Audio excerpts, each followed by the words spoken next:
Chapter 9. Changes in Space, Changes in Relationship. On St. Paddy's Day, we moved from the lake to a town near Detroit called Birmingham. It had been very challenging to raise 3 little girls while we lived at the lake house. Driving to the store always felt like a field trip, and the school was located 10 miles away. I prayed that our new life in Birmingham would make things easier, and that this change would be good for us.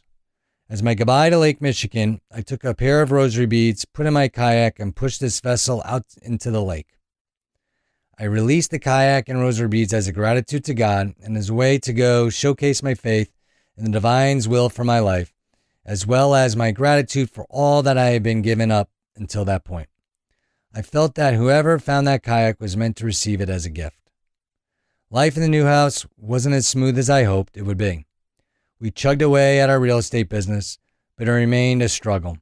The financial crisis of 2008 was about to hit. Fortunately, my telecom company in Chicago sold in the nick of time. The buyer even wanted to fast track the money to me, which was a blessing.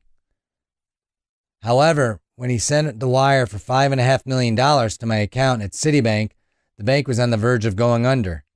Frantically, I called my banker and ordered an immediate transfer of the funds to my local bank. What should have been a time of celebration turned out to be a full day of nonstop stress. Thank goodness the money came through, because the market crashed. Our real estate business went entirely down the tubes.